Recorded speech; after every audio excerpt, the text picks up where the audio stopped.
we think about where we're heading, let's be clear. We are over 30 years, 32 years now, since the first major scientific report on climate change that came out in 1990. And so I think when we judge where we are heading, we have to say, well, what have we done since 1990? Well, we've watched emissions go up year after year after year. They're now over 60% higher per year than they were in 1990. So there is lots that you will hear, lots of rhetoric, lots of good words, lots of optimism about the future.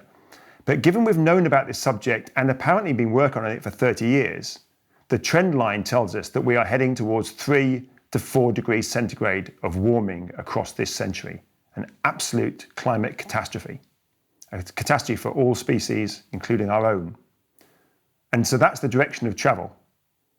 Now, that direction of travel does not have to continue, but the current trend line tells us that all we are doing so far is giving rhetoric and optimism and greenwash and not driving the levels of change that are necessary to stay within the 1.5 to 2 degrees framing of the Paris Agreement.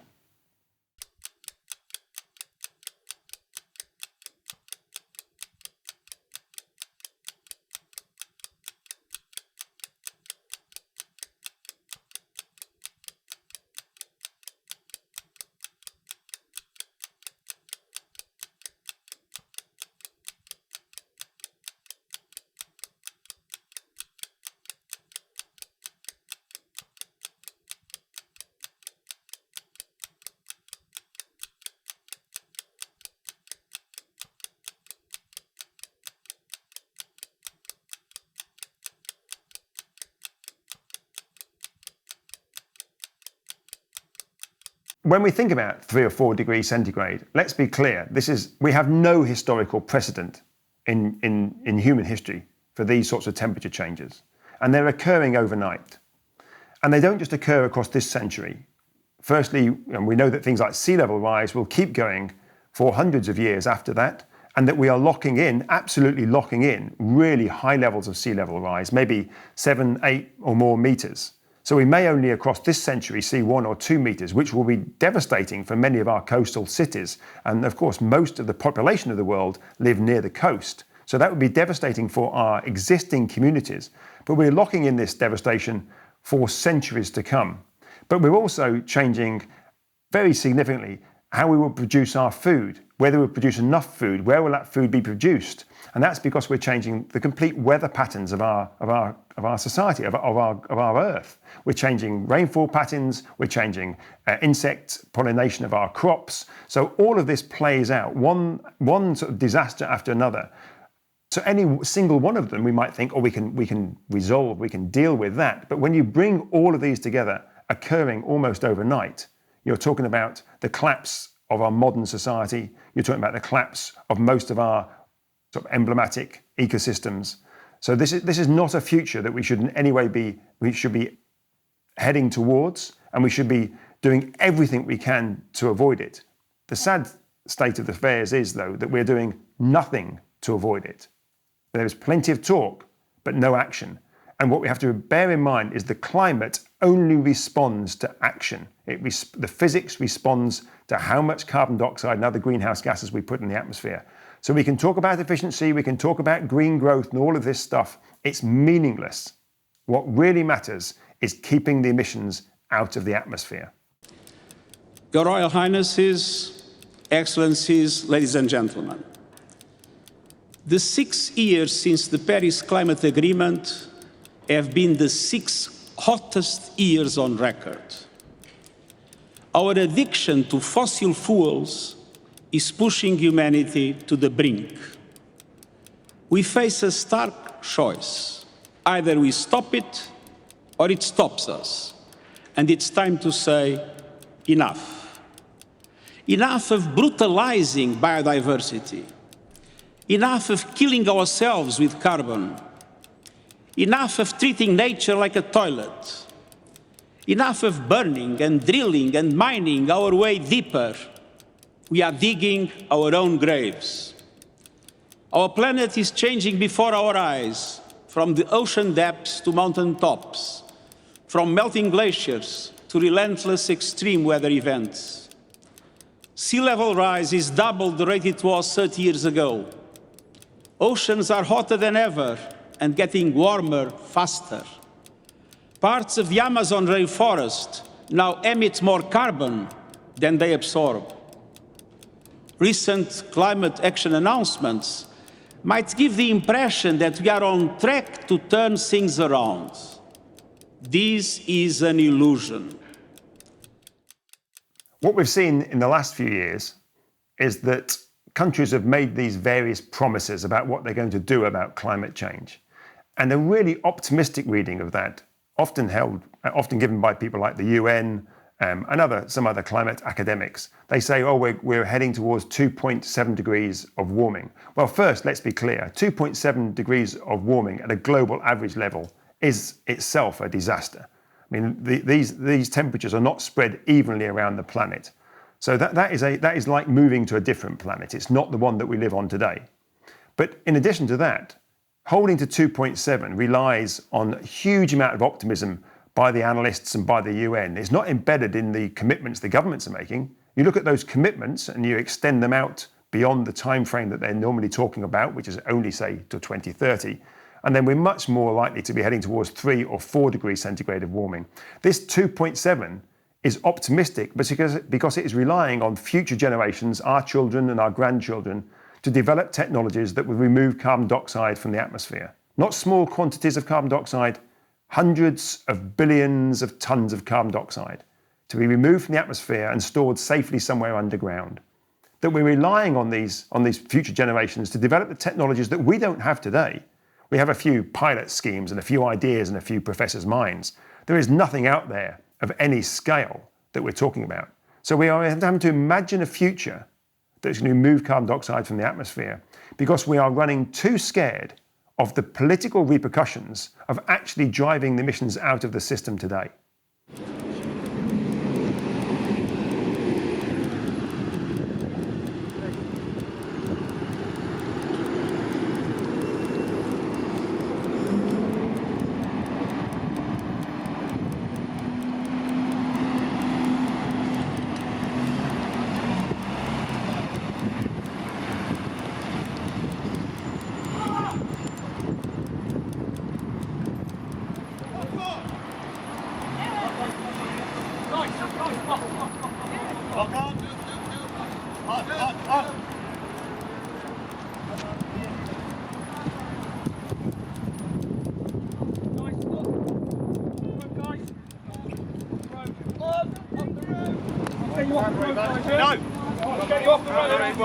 Move over.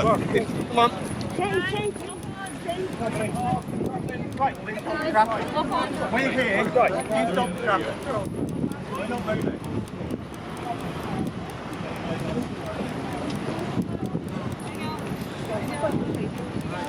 Yeah, that's correct.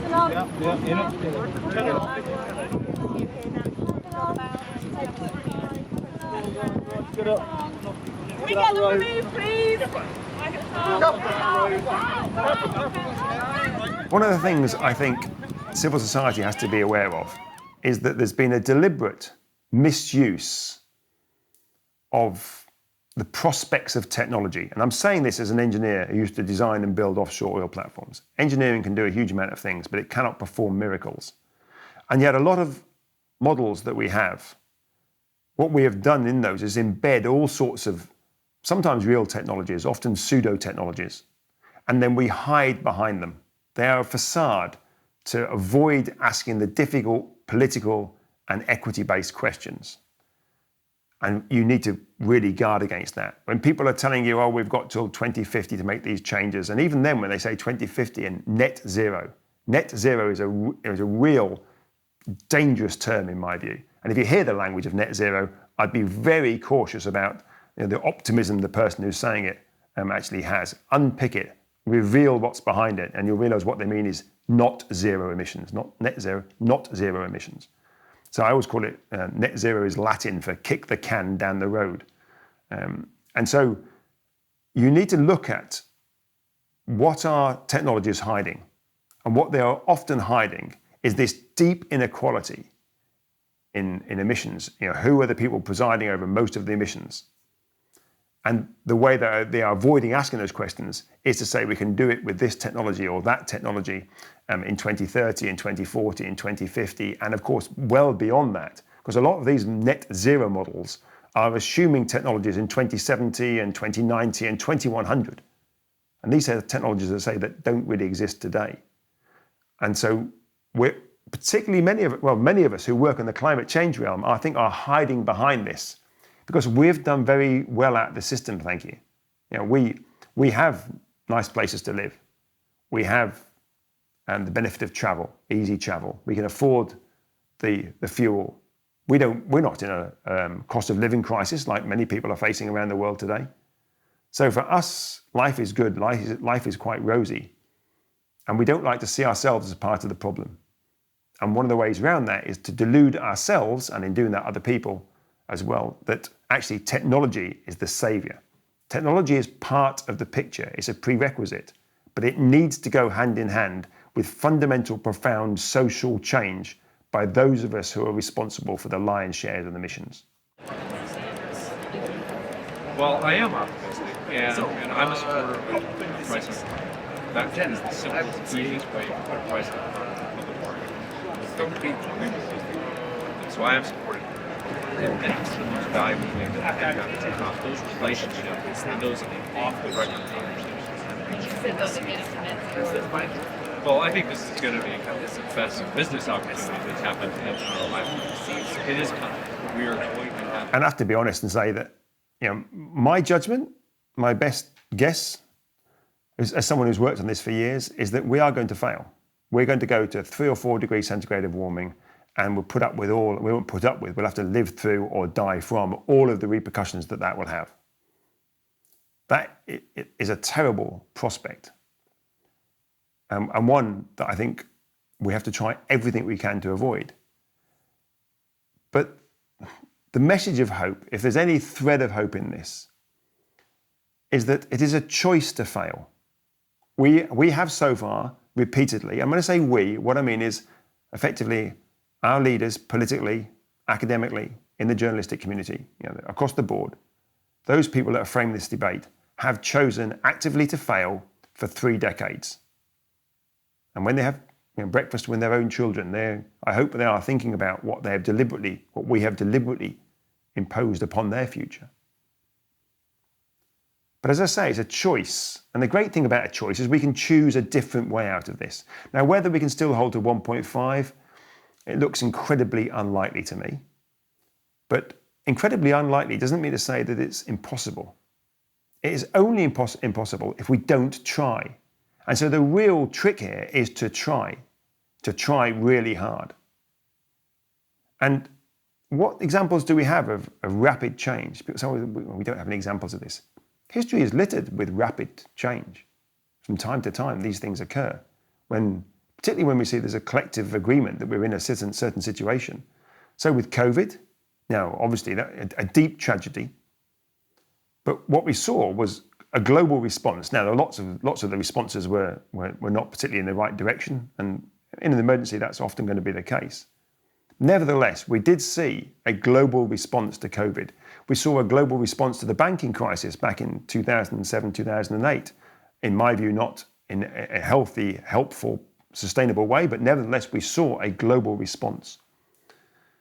We have people like Roosevelt's fireside speeches going back to the 30s that really were radical changes that were being proposed to the social norms of the time. We've been through the suffragette movement, we've been through all of the changes in race laws and so forth across our history.